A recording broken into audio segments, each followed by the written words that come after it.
What's up? It's JL. Welcome to JL Talks. And in this video, this is going to be part one of a series I'm going to be doing, talking about if you can survive working full-time with gig work. So in this video, I'm going to go over Lyft. Should be the same with Uber as well, but can you do that full-time and survive? So my short answer is yes, but there's different things that go into it, right? So a few months ago, how long ago? Yeah, it was about 9 months ago. I kept my full-time job, so I dropped down to part-time, and then did Lyft so I would get out at 12 and go all the way till 8 o'clock, maybe 9. And that was pretty good, right? And it got me thinking back when I first started years ago doing Instacart. I know it's not related, but it's still a gig app. I was able to do that full time for a little bit, and it turned out pretty good. So it's just an easy way if you're ever between jobs, an easy way to connect them, right? Or to connect those time periods. So with doing Lyft, pretty much full time, because I was doing 8 hours a day, 5 times a week. Again, short answer is yes, you can survive, but there's a bunch of things that go with it. Number one, for starters, is the gas. That's the first thing that comes to mind, is the gas. Can you minimize the amount of gas that you're using doing these apps? No, because the way these are designed now, it could be different now. This was back earlier part of 2024, so it could be different now, but you are more incentivized to drive if you're in a busy area. So for example, if you have the app, first off, go into it and you're gonna see what I mean. Certain areas are hotter than others, especially if you're in a major city, Atlanta, Boston, Washington DC, any of those big cities. I know I only mentioned East Coast because I live on the East Coast. So any of those major cities, I personally did it in Boston. And there's going to be areas where they pay extra if you pick up a customer from that zone, right? The thing is, they don't pay you when you don't have anyone in the car, right? And in my personal preference, I just to be clear, I was fine with it at first because I drive a hybrid now. Before I drove a 6-cylinder Lexus that wasn't really good on gas, but I have done it in the Lexus as well. Certain cars, based off year and based off model type, they qualify for a higher pay, right? So there's some people that want to pay to drive in a more comfortable car or a nicer car, whether it could be a high school kid going to prom, it could be a middle-aged couple maybe going to a fancy restaurant, whatever. They just want to drive in a nicer car than what usually is on the platform, like Honda Civics, old 5-year plus Honda Civics, Toyota Camrys. Anyone who has those cars, my bad. I've had a Honda Civic. That was my first ever car, so no shade no shade whatsoever. But things like a Lexus, I think Acura's on there too. My Ford was even on there, and that's not a luxury car to me. Something like a Lexus is, like, that makes sense, but this one qualified for the premium car. They changed the name now, but years ago it used to be like premium car. Now it's like comfortable car. I don't know the terminology, I forget. But yeah, there is an option. If you have a newer car, you qualify for those types of customers. Another con about doing Lyft is the types of customers you get. Now, the big majority of people that got into the car were totally cool. You're gonna have those people that don't want to talk at all. Maybe they're on their way to work. I had a lot of guys on their way to work, just put their headphones in, or maybe picked them up in the airport, they just put their headphones in. Me personally, like, whatever, like, I'm if someone wants to talk, that's cool. If they don't, that's cool too. It's just kind of like awkward ride. So I usually have the music on as well, but yeah, it's just usually that's a con about it. Like, some people are just like very they don't want to talk. And then like at first I took it I started taking it personal, and you shouldn't. I'm like, damn, like what the hell, like what's wrong with this person? But then like I understood, like maybe they're just getting out of work, or they're going into a job that they can't stand, which is fine. And then I think the worst passenger that I've ever had was this older lady. Got in the car. This is towards Boston area. I forget what city it was exactly, but this lady literally started clipping her nails in the backseat of my car. And like when I started hearing like nail clippings, I immediately got like so annoyed. I didn't want to like say anything mean to the lady, but I'm just like you're really clipping your nails in someone else's car? Like that's disgusting. And I never did anything malicious or like, I don't know, drop someone off like near a puddle, like nothing weird like that. But with this lady, like I was dropping her off, and it was the number that was on my app. I was like, this is the right place? She's like, yeah. Can you move a little closer? I'm like, no, this is the stop. Like you can get out. Like I was annoyed. I'm like, I'm not gonna do any more for you. Like you're literally here. Like I'm more pissed that you left nail clippings in my freaking car. That's disgusting. So I think that was in the middle of me like doing my rides that day. And yeah, I called support, because typically if someone like throws up or makes a mess or damage to your car, you can get reimbursed for that.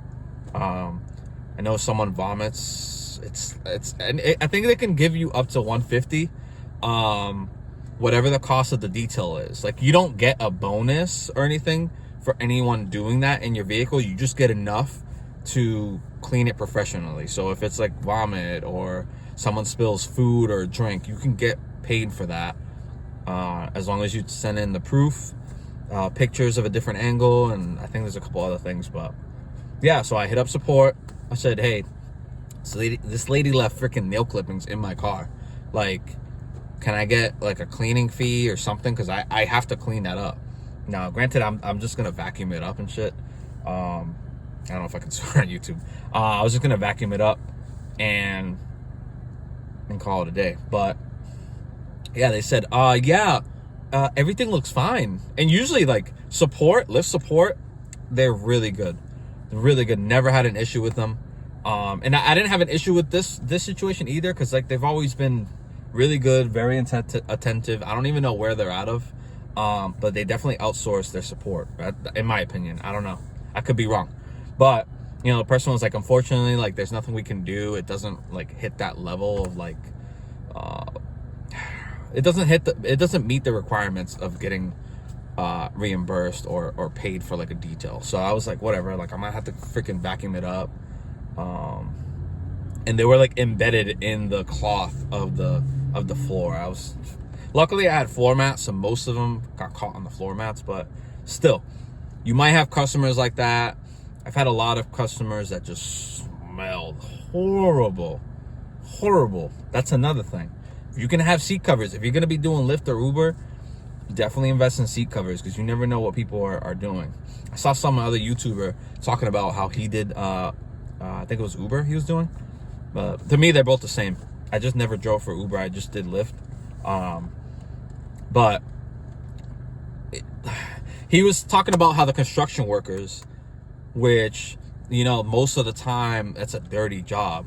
But in this case, and every single passenger that he had, like coming from a construction site, no problem whatsoever. Like they were totally fine. They didn't have like any weird smell or any mud. And literally the same thing with me. Like if I'm picking someone up who just worked a full day, like outside maybe in the summer, nothing. But it was always those people that lived in particular cities. I'm not gonna name them, but if they look kind of slightly like, didn't look like they kept up with their clothing or anything like that, or I picked up from a certain area, I just knew. I'm like, this one might be rough. It might be rough. And I had one where I literally had to open the window, and I literally couldn't breathe. So yeah, those are like the worst cons. I guess if you consider like the depreciation of your vehicle, that's another con when it comes to that. I drive a hybrid, so the gas was really good in my vehicle. Right now, it actually seems to be dropping. I'm actually across from a gas station. It's like $2.50. Damn, that's actually pretty good. I think when I was driving, though, the lowest was like $3.60, $3.70. Ugh. And then in a Lexus, I used to have to get premium gas, so that was even worse. But if you want to do Lyft full time, I say yes, you can probably do it, depending on if you're in a good area. I will say, though, I'm in Massachusetts.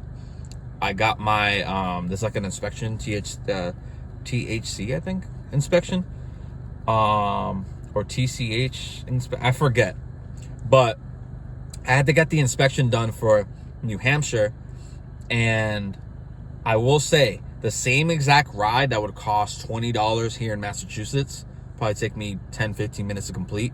That same 10-15 minute ride will be like 13 in New Hampshire, maybe 12.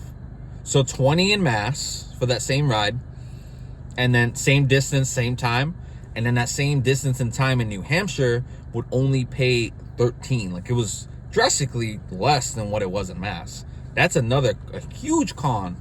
And I paid $30-$40 to get my inspection for New Hampshire. So I have an inspection sticker from the state of New Hampshire and Massachusetts. So back years ago, like 2015, 16, when I first signed up for Lyft and didn't do it for like 2 years after signing up, they didn't do that kind of inspection. You didn't have to go to an actual place that did inspections to get your inspection sticker. Now, in the year 2024, going into 2025, you have to get your state inspection before you can drive passengers around. So got that done.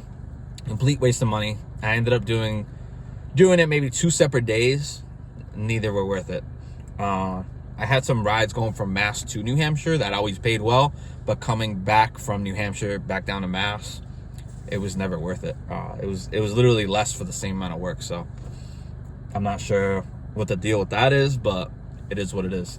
So I just stuck to Massachusetts for the most part. And yeah, that was, I feel like you honestly can do this full time. You just have to take into consideration a lot of things, like gas, depreciation on your vehicle. If your vehicle gets damaged in any way, you have to take care of that. So probably gonna have to take some type of insurance, or you can look into the programs that Uber and Lyft have. Now, I'm not familiar with Uber, but with Lyft, I know back then it was more worth it than it is now, because I checked the prices on how much it is to rent a week for a vehicle to do Lyft, and I roughly remember the numbers. It was anywhere from $300 to $500 a week to rent to do Lyft. So you're gonna have to be doing a lot of extra work, or just qualify for the bonuses. Whatever bonuses are out that week, make sure you hit them so you can pay for the vehicle, right?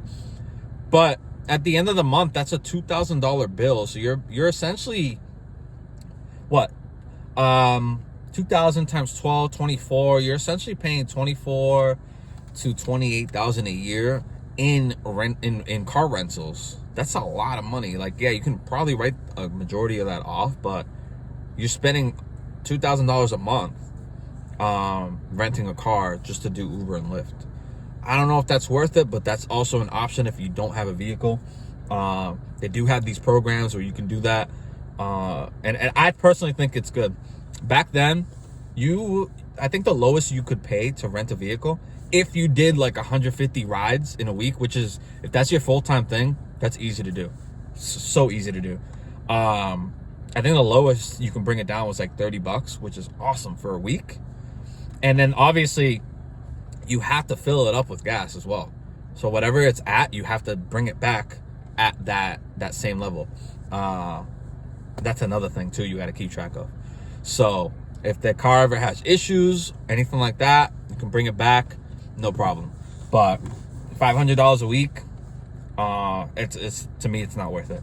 And now it could be wrong. It could be a little less, maybe 400 or 300. But from what I saw, it was very high. And at the time I did the math, it was not good.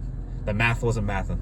So those are options. But yes, I think you can do Lyft full time. Can you do it longer than 5 to 6 months? I don't know. I don't think you can. It is a very draining job.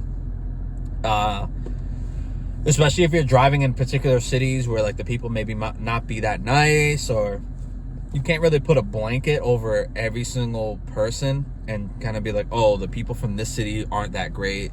But for the most part, the people from like particular cities that I highlighted, most of them were really cool, but there were those bad eggs here and there. So it just depends where you're coming out of, where you're picking up from, if there's bonuses for the week. I noticed Lyft will do this game where if you didn't drive for a little bit, they'd say, hey, if you do 70 drives this week, we'll give you $800. And it was a time period. Every time I got those, it was always a time period where I wasn't driving at all. Be like, oh yeah, we got a $700 bonus if you come back. I'm like, dude, that would have been nice when I was driving those 8 hours a day while working part-time and going to school. I didn't even mention that at the beginning of the video, but yes. Go to school online. I was working part-time up until 8 to 12, and then go out, do Lyft from 1 to 8 o'clock, maybe 9. And yeah, so I think you can do it if the situation is perfect. So if you have a hybrid, that's the primary vehicle that I suggest. E-vehicle would be great, but the thing is the charging. I don't think long term that's sustainable. So if you have a Tesla or any other e-vehicle, you can use a supercharger and just charge for 30 minutes. But if you really want to go back out and do more rides after just driving 8-9 hours or however long that 300-mile distance would take you, charge for 30 minutes and then go back out again, I don't think you would. And then supercharging a battery, I know over time it's not a good thing, doing it over and over again, so that's another thing. But I do think you can do it full time. I would give it a 6 out of 10, honestly, but you can do that full time. So hopefully, if you guys have been in this situation, hopefully you guys can relate. And if you are trying to make money, right, if you're in the middle of jobs, this is perfect, because sometimes it takes weeks. So to summarize all that, I do think it's worth it to do Lyft, but certain qualifications have to be met, right? So hopefully that video helped you guys out. Hopefully some of you guys relate to it, but I'll see you guys on the next one. And again, this is part 1 of a series where I let you guys know if the app is worth it. Anyways, guys, until next time.